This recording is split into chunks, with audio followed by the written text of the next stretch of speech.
যাওয়ার প্রয়োজন ছিল না তারাও গিয়েছিলেন, পছন্দের ব্যবসায়ীরাও গিয়েছিলেন, কিন্তু শিল্পমন্ত্রী সঙ্গে ছিল।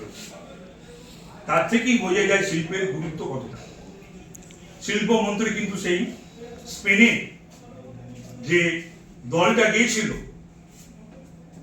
মমতা ব্যানার্জির সঙ্গে, তার সঙ্গে শিল্পমন্ত্রী ছিলেন না। যদিও শিল্পমন্ত্রী শিল্প সম্পর্কে তার কোনো ধ্যান ধারণা আছে কিনা, জানেন কিনা, কোনো উদ্যোগ তিনি নিয়েছেন কিনা, সেটা আপনারা তাকে প্রশ্ন করলে তিনি বলতে পারবেন, আর আপনারা যদি পেয়ে থাকেন আপনারা বলতে পারবেন। আজকে ধনধান্যে হচ্ছে, সেটাও মোটামুটি একটা অডিটোরিয়ামের মধ্যেই বা একটা জায়গায় ঢুকেছে, ভালো কথা। তো ধনও নেই রাজ্যে, ধানও নেই।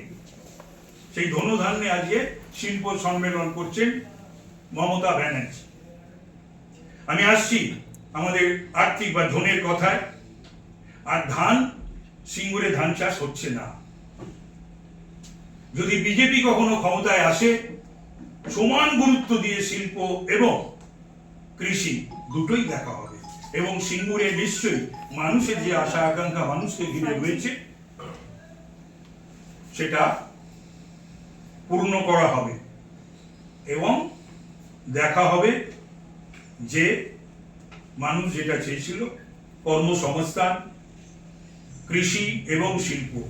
আমরা চেষ্টা করব শুধু টাটা নয়, টাটা সহ আরো দেশ বিদেশে বড় বড় বিনিয়োগকারীদের কোম্পানিকে আমরা পশ্চিমবাংলায় আনার জন্য। পশ্চিমবাংলা কোথায় ছিল, কম্পিট করতো কাদের সঙ্গে, সেটাও আপনারা জানেন। আজকে পশ্চিমবাংলা কোথায় সেটাও আমি বলব। এই সরকার যেদিন হাতে নিয়েছিলেন মমতা ব্যানার্জি, তখন 2,07,00,000 টাকা ঋণের বোঝা ছিল। মমতা ব্যানার্জি বলেছিলেন এই সরকার কিন্তু নিলামে উঠলে কেউ নেবে না, তখন বলেছিলেন। আজকে উনি কি বলবেন? 2,07,00,000 মানে তখন প্রতিটি মানুষের মাথায়, বাংলার প্রতিটি মানুষের মাথায় ঋণের বোঝা ছিল 22,570 টাকা।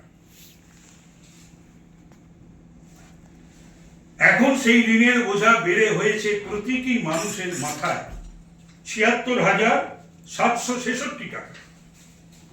মানে আজকে যে মায়েরা লক্ষ্মীর ভান্ডার পাচ্ছেন, যে বোনেরা লক্ষ্মীর ভান্ডার পাচ্ছেন, যে আমার বন্ধুরা এবং ভাইরা যারা অনুদান পাচ্ছেন পুজোতে, তারাও নিশ্চয়ই জানেন যে তাদের মাথায়, তাদের পরিবারদের মাথায় এই ঋণের বোঝাটা কিন্তু আজকে যে ভূমিষ্ঠ হলো, আজকে যে মা তার সন্তানের জন্ম দিলেন, বোন তার সন্তানের জন্ম দিলেন, পুত্রকন্যার জন্ম দিলেন, বা যে আমার বয়স্ক মাতৃসমা, তিনি যে নাতি বা নাতনির মুখটা দেখলেন